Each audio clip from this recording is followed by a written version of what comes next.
जय हिंद दोस्तों, सागर ज्ञान अर्जन में आप सभी का स्वागत है। जैसा कि हमने कल बात करी थी कि हम एनसीईआरटी की नई सीरीज़ शुरू करने वाले हैं इंडियन ज्योग्राफी की, जो कि चैप्टर वाइज होगी।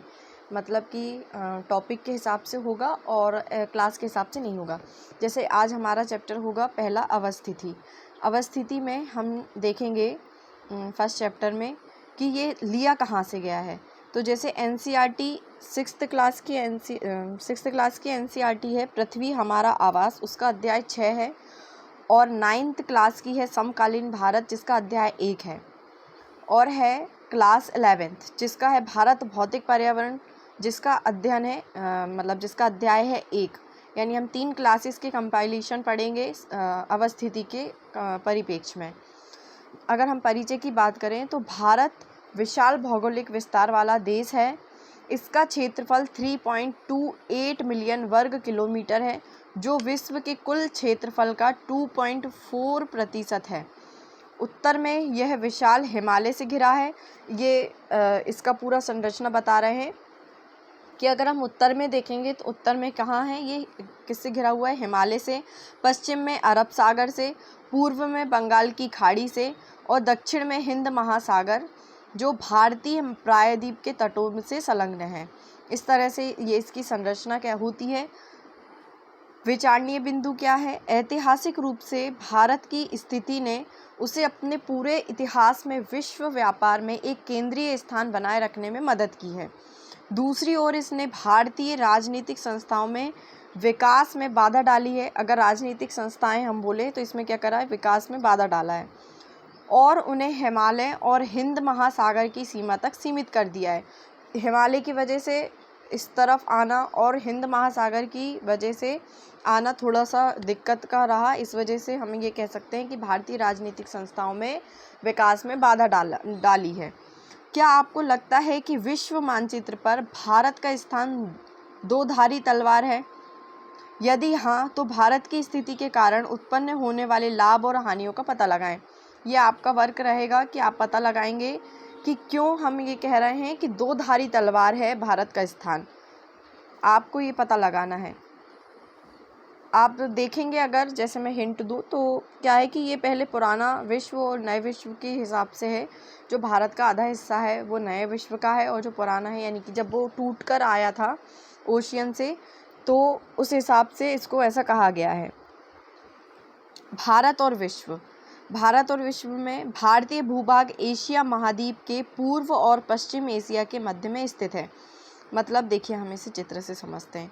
जैसे ये है एशिया, ठीक है। एशिया में हम अगर देखें नॉर्थ, साउथ, ईस्ट, वेस्ट, तो इंडिया कहाँ पर है? यहाँ पर है। यानी कि दक्षिण के भी मध्य में, पूर्व पश्चिम के मध्य में। देखिए, ये पूर्व पश्चिम है, इसके मध्य में है भारत। ट्रांस इंडो महासागरीय मार्ग जो पश्चिम में यूरोप के देशों, यानी कि ट्रांस महासागरीय मार्ग, जो कि जैसे पश्चिम जो है, ये पश्चिम का जो भाग है, इसमें यूरोप देशों और पूर्वी एशिया के देशों को जोड़ता है। भारत को एक रणनीतिक केंद्रीय स्थिति प्रदान करते हैं। और ये क्या करता है? भारत को एक रणनीतिक केंद्र, कैसे? मतलब ये जोड़ रहा है। हमारा जो भारत है ये दक्षिण एशिया को, पूर्वी एशिया को पश्चिम एशिया से और दक्षिण एशिया को उत्तर एशिया से जोड़ने का काम कर रहा है। दक्कन प्रायद्वीप हिंद महासागर में फैला हुआ है।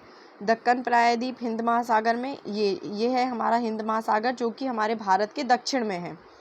इस प्रकार भारत को पश्चिमी तट से पश्चिम तट अगर हम कहें तो पश्चिम तट से पश्चिम एशिया और अफ्रीका और यूरोप के साथ, इसके अलावा पूर्वी तट से दक्षिण पूर्व और पूर्वी एशिया के साथ निकट संपर्क स्थापित करने में मदद मिलती है। किस तरह?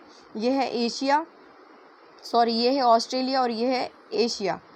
तो इसको जो जोड़ रही है, इसका जो निकट संपर्क बन रहा है यहाँ से, उसको जोड़ने में ये मदद करती है। हिंद महासागर में किसी देश की तटीय सीमा भारत के जैसी नहीं है।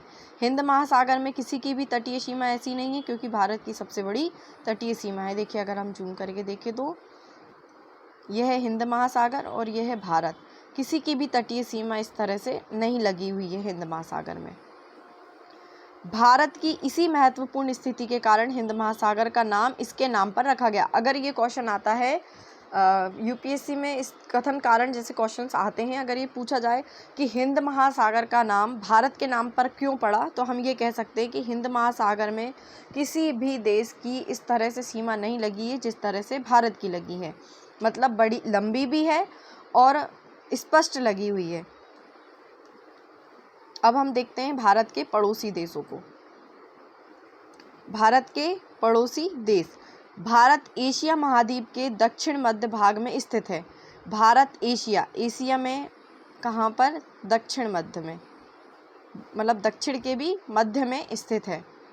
इसकी सीमा हिंद महासागर से लगती है, और इसकी दो सीमाएं बंगाल की खाड़ी, मतलब ये हमारा भारत है तो एक सीमा बंगाल की खाड़ी में और एक सीमा अरब सागर में फैली हुई है, जैसा कि हम चित्र में देख सकते हैं। एक मिनट में इसको छोटा कर दूं। ओके, देखिए ये ओके, देखिए यह है हिंद महासागर, यह है अफगानिस्तान, पाकिस्तान। ये जो सीमा है, पश्चिमी सीमा, ये अरब सागर से लग रही है और ये जो पूर्वी सीमा है ये बंगाल की खाड़ी से लग रही है। इसी तरह अगर हम उत्तर में देखें तो उत्तर में अफगानिस्तान है, पाकिस्तान है, चीन है, तिब्बत है। और अगर हम पश्चिम में देखें तो नेपाल, भूटान है, बांग्लादेश है, म्यांमार है और पश्चिम में अरब सागर है।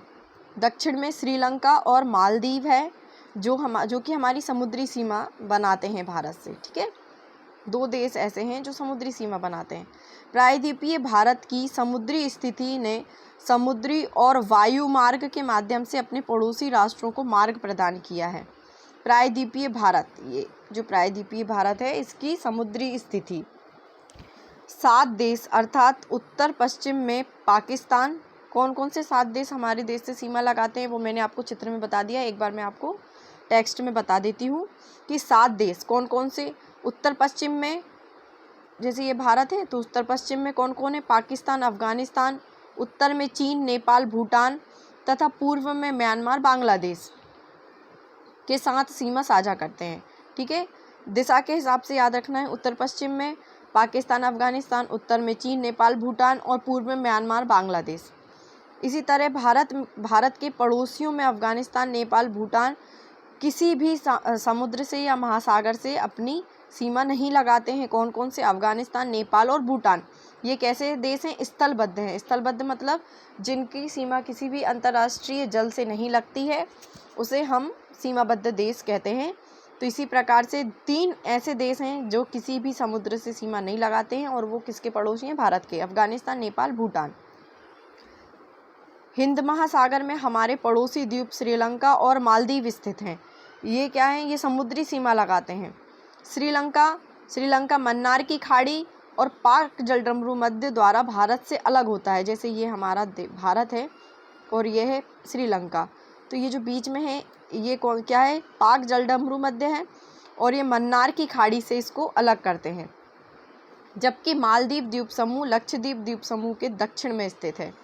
देखिए ये है, ये हमारा द्वीप समूह है लक्षद्वीप और इसके दक्षिण में स्थित है मालदीव। भारत के अपने पड़ोसियों के साथ मजबूत भौगोलिक और ऐतिहासिक संबंध हैं।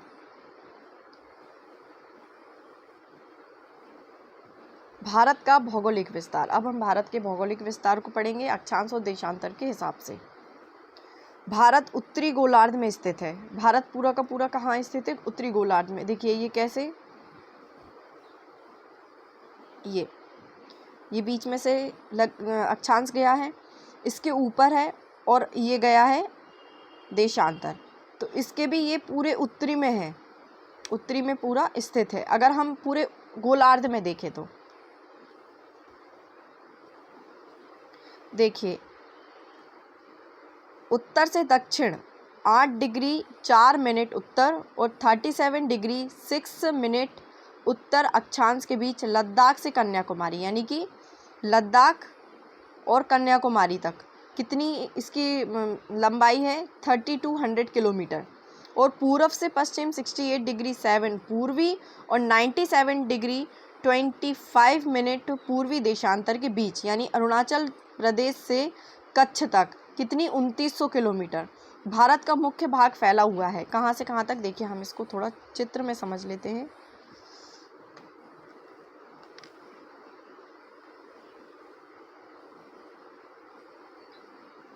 ये देखिए, ये उत्तर है और ये दक्षिण है। 37 डिग्री उत्तरी और 8 डिग्री नीचे वाला उत्तर, मतलब जो कन्याकुमारी में है। लद्दाख से कन्याकुमारी तक और अरुणाचल से कच्छ तक फैला हुआ है ये। अब इसकी अपन लंबाई देखेंगे अगर, तो उत्तर से दक्षिण तक है 2900 किलोमीटर, और अगर हम पश्चिम से पूर्व देखेंगे तो 2900, और उत्तर से दक्षिण देखेंगे तो 3200 किलोमीटर है। ये देखिए, इसका अक्षांश देखिए, मैं इसको एक बार आपको सिनॉप्सिस में और समझा दूंगी, इसका रिवीजन करवाऊंगी आपको कल, तो आपको एक बार और रिवीजन हो जाएगा इसको सिनॉप्सिस के फॉर्म में, जो आपके लिए इजी रहेगा याद करने को।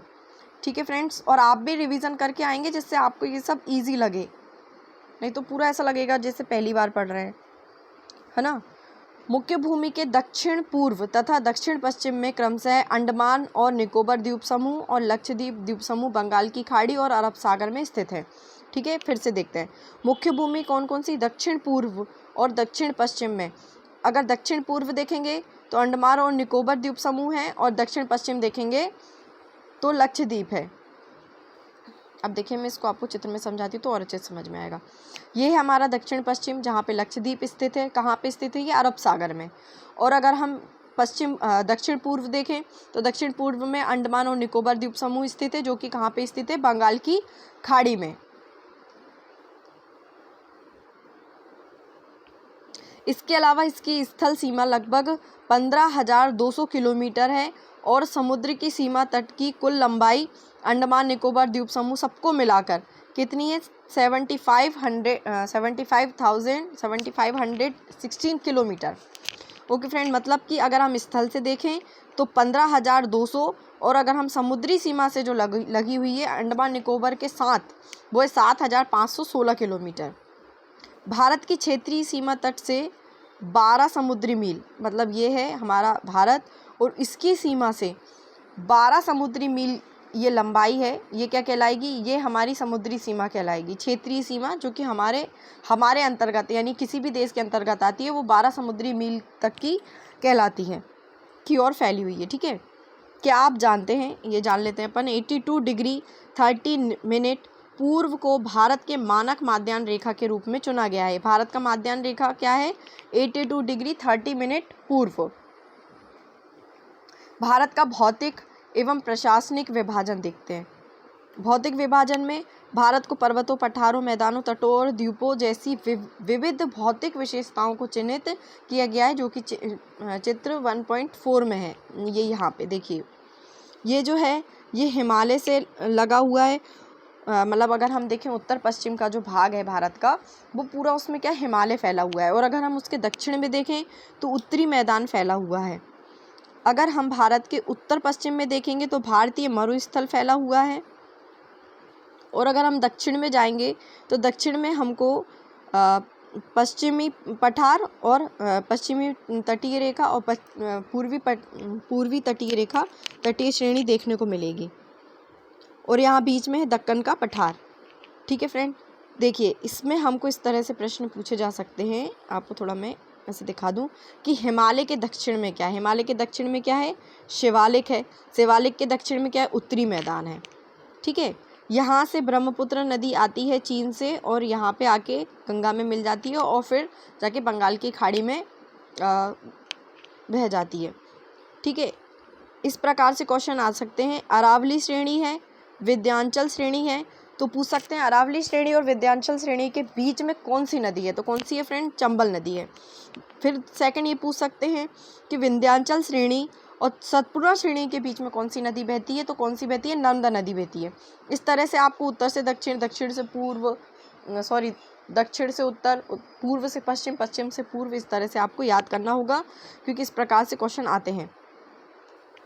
फिर अगर हम नीचे आए तो ये प्रश्न पूछा जा सकता है कि गोदावरी नदी और कृष्णा नदी के बीच में कौन सा पठार है? तो कौन सा पठार है फ्रेंड? दक्कन का पठार। इसी तरह से नीलगिरी की पहाड़ी है यहाँ पे जो अंतिम छोर कहलाएगा, और अनामलाई है। कावेरी नदी बंगाल की खाड़ी में जाकर बह जाती है। इसको हम डिटेल में पढ़ेंगे जब हम नदी वाले भाग में आएंगे, ठीक है फ्रेंड्स। तो ये है भौतिक मानचित्र। फिर आता है उत्तर में ऊंचे बर्फ से ढके हिमालय प्रहरी के रूप में स्थित हैं, जिसे हिमालय धन आले का अर्थ यानी बर्फ का निवास कहा जाता है। कहाँ पे? मैंने आपको बताया था यहाँ ऊपर उत्तर में क्या फैला हुआ है? हिमालय फैला हुआ है, और इसमें क्या फैला हुआ है? बर्फ। अब हम हिमालय पर्वत को डिटेल में पढ़ लेते हैं। ये बहुत इंपॉर्टेंट है फ्रेंड, मेंस में लिखने के लिए काम आएंगे ये पॉइंट्स। हिमालय पर्वत, इन्हें 3 मुख्य समानांतर श्रेणियों में विभाजित किया गया है, जो हैं सबसे उत्तरी भाग में महान हिमालय। सबसे उत्तरी जो भाग है उसे महान हिमालय बोला जाता है या हिमाद्री भी बोला जाता है, जो कि विश्व की सबसे ऊंची चोटी इसी में है, जिसे माउंट एवरेस्ट कहते हैं। मध्य हिमालय या हिमाचल हिमाद्री, और इसके दक्षिण में, इसके मतलब हिमाद्री के दक्षिण में आता है हिमाचल हिमाद्री, जो कि हिमाद्री के दक्षिण में स्थित है। यह लोकप्रिय हिल स्टेशन है, ठीक है, जिसे हम मध्य हिमालय भी बोलते हैं। मध्य क्यों बोलते हैं? क्योंकि ये सबसे ऊपर की जो हिमालय है, महान हिमालय यानी उत्तरी भाग में, और नीचे की जो सबसे दक्षिण में श्रेणी है शिवालिक, इसके बीच में है, इसलिए हम इसे मध्य हिमालय बोलते हैं। और अगर हम देखें मध्य हिमालय के दक्षिण में कौन सी श्रेणी है, तो शिवालिक सबसे दक्षिण श्रेणी है। इसकी श्रेणी आप याद करिए, उत्तरी हिमालय यानी कि हिमाद्री, मध्य हिमालय यानी हिमाचल हिमाद्री, फिर है शिवालिक यानी कि दक्षिणी श्रेणी में जो है, ये हमारा हो गया हिमालय पर्वत। इसमें 3 पॉइंट्स थे, हमने अच्छे से करे। यह है भारत का राजनीतिक मानचित्र, जो कि आप देख लेना कहाँ पे कौन सा स्टेट है और उसकी कैपिटल। नेक्स्ट आता है उत्तरी भारतीय मैदान। देखिए उत्तरी भारतीय मैदान मैंने आपको बताया था कहाँ पे है। देखिए यह है हिमाद्री, यह मध्य हिमालय, और फिर यह शिवालिक। इसके दक्षिण में, हिमालय के दक्षिण में उत्तरी मैदान है। उत्तरी मैदान के बारे में पढ़ते हैं। देखिए यह हिमालय के दक्षिण में स्थित है। ये प्रायः समतल होते हैं। समतल क्यों मैदान बोल रहे हैं? इसलिए क्योंकि ये समतल है, ठीक है। इनका निर्माण सिंधु, गंगा, ब्रह्मपुत्र और इनकी सहायक नदी द्वारा जलोढ़ निक्षेपण यानी जो बह के आए हुए हैं, जब नदियाँ बहकर आती हैं तो ये अपने साथ बहुत सारे निक्षेप लेकर आती हैं जो इकट्ठे हो जाते हैं, तो उनके जमा हो जाने से जो मैदान बना है, जैसे हम उत्तरी भारतीय मैदान कहते हैं, ये कृषि के लिए बहुत उपजाऊ भूमि होती है, ठीक है फ्रेंड। यहाँ पे बाढ़ भी सबसे ज़्यादा आती है। महान भारतीय मरुस्थल कहाँ पर है? भारत में हम देखेंगे उत्तर पश्चिम में, ठीक है। उत्तर पश्चिम में क्या है? महान भारतीय मरुस्थल। यह भारत के पश्चिमी भाग में स्थित है। यह भूमि का शुष्क, गर्म और रेतीला विस्तार है, जैसे राजस्थान हुआ, आसपास का पंजाब वाला जो क्षेत्र है जहाँ पे रेगिस्तान पाया जाता है, वो वाला क्षेत्र मरुस्थल है। लेकिन ये कौन सा मरुस्थल है? गर्म मरुस्थल। जैसे ठंडे मरुस्थल भी होते हैं, तो ये गर्म मरुस्थल है, रेतीला है, जिससे बहुत कम वनस्पति पाई जाती है। ऑब्वियस सी बात है, गर्म की वजह से, और इसमें जो पानी रहता है वो नीचे जाता है, इस वजह से यहाँ पे वनस्पति नहीं पनप पाती है। फिर आता है प्रायद्वीपीय पठार। प्रायद्वीपीय पठार कहाँ है? भारत के दक्षिण में ये वाला जो भाग है, जो पश्चिमी घाट और पूर्वी घाट के मध्य में है, वो प्रायद्वीपीय पठार है। देखो उत्तरी मैदान के दक्षिण में स्थित, यानी कि ये उत्तरी मैदान है, उत्तरी मैदान के दक्षिण में स्थित है। यह आकार में त्रिकोण है, जैसा कि मैंने आपको दिखाया, ये भारत है, ये त्रिकोण में स्थित है। और उच्चावच, अत्यधिक असामान्य यानी ऊंचा नीचाई है यहाँ पे। और ऐसा क्यों है? क्योंकि यहाँ पे मौसमी नदियाँ बहती हैं, जिसकी वजह से ये ऊंचा नीचा होता है। और अनेक पहाड़ी श्रृंखलाओं और घाटियों वाला क्षेत्र है। क्या आप जानते हैं? ये जान लेते हैं। गंगा और ब्रह्मपुत्र नदियाँ विश्व का सबसे बड़ा डेल्टा, सुंदरबन डेल्टा बनाती हैं, और यहाँ पे सबसे ज़्यादा जैव विविधता पाई जाती है। डेल्टा आकार में त्रिकोणीय है। यह नदी के मुहाने पर बना हुआ है। नदी के मुहाना मतलब कि नदी के मुहाने में, जो जहाँ पे नदी जाके गिरती है, वहाँ पे जहाँ नदियाँ समुद्र में प्रवेश करती हैं, वह बिंदु समुद्र का मुहाना कहलाता है, ठीक है। चलो इसमें लिखा ही था। विश्व की सबसे पुरानी पर्वतमालाओं में से एक है। क्या है? प्रायद्वीपीय। अरावली पहाड़ियाँ हैं यहाँ पे, इसकी उत्तर पश्चिमी सीमा पर स्थित है। मैंने आपको दिखाया था अरावली, विंध्यांचल, ये सब इनके बीच में कौन सी नदी बहती है, ये आपको जो है लाइन से याद करना पड़ेगा, क्योंकि दक्षिण से उत्तर, उत्तर से दक्षिण पूछ लेते हैं। इसके अलावा विंध्य और सतपुड़ा महत्वपूर्ण श्रेणियाँ भी यहीं पर स्थित है ना, क्योंकि ऊंचा नीचा है तो यहाँ पे श्रेणियाँ ऊंची नीची, या फिर कहीं पे नदी आ गई तो वो उसका खड्ड कहला गया, जहाँ पे ऊंचाई आ गई तो उसकी श्रेणी कहला गई। नर्मदा और तापी नदियाँ इन श्रेणियों से होकर प्रवाहित होती हैं। ठीक है, कौन कौन सी? नर्मदा और तापी नदियाँ, जो मैंने आपको बताया था अरब सागर में गिरती हैं।